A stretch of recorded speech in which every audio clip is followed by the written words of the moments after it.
దేశంలో ప్రధాన 4 పట్టణాలు ఉంటే అవి మెడ్రాస్ కావచ్చు, కలకత్తా కావచ్చు, ముంబై కావచ్చు, ఢిల్లీ కావచ్చు. ఇలాంటి పట్టణాల నుండి అనేకమైన రిక్షా కార్మికులు గత కొన్ని ఏళ్ల నుంచి జీవన విధానాలు సాగిస్తూ నేటి కాల పరిస్థితుల్లో ఆంధ్రప్రదేశ్లో కూడా ఒకప్పట్లో వ్యక్తులను తీసుకొని పోయి డ్రాప్ చేసి ప్రయాణికులను కూర్చోబెట్టుకొని డ్రాప్ చేసే రిక్షా కార్మికులు ఈరోజు లగేజీ రిక్షా కార్మికులుగా ఏర్పడిపోయి చాలా వరకు నానా ఇబ్బందులు గురవుతున్నారు. కాబట్టి రిక్షా కార్మికుల విధి విధానాలను రాష్ట్ర ప్రభుత్వం గమనించండి. చాలా వరకు దాదాపు అంటే మన ఆంధ్రప్రదేశ్లో 23-24 రకాల పెన్షన్లు ఉన్నాయి.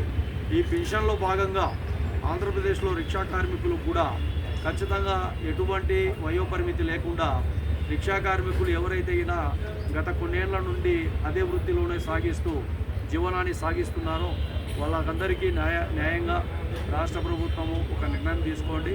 మహాజన రాష్ట్ర సమితి నాయకత్వం ఆధ్వర్యంలో అన్ని విధాలుగా అందరితో కలిసి ప్రజా సంఘాల విధాలుగా ఏర్పడి రాష్ట్రంలో 175 నియోజకవర్గాలు దాదాపు 23 జిల్లాల్లో కూడా ఈ కార్యక్రమం అమలు చేసుకుంటా ముందుకెళ్తాం. ఒక నియోజకవర్గంలో 10 మంది ఉన్నా, 5 మంది ఉన్నా, 6 మంది ఉన్నా కూడా రిక్షా కార్మికులకు పింఛన్ ఏర్పాటు చేసే విధంగా మా శాయశక్తుల పోరాటం చేస్తామని ఇందు మూలంగా తెలియజేస్తున్నాం. అదేవిధంగా రాష్ట్ర ప్రభుత్వ విధి విధానాలు అమలు చేసుకుంటూ విధానంలో ఈరోజు వైఎస్ఆర్ జిల్లా మన కడప జిల్లా ప్రొద్దుటూరు నియోజకవర్గం మండలం పరిధిలోని గౌరవ ఎంఆర్ఓ గారికి ఒక వినతి పత్రం ఏర్పాటు చేయాలి.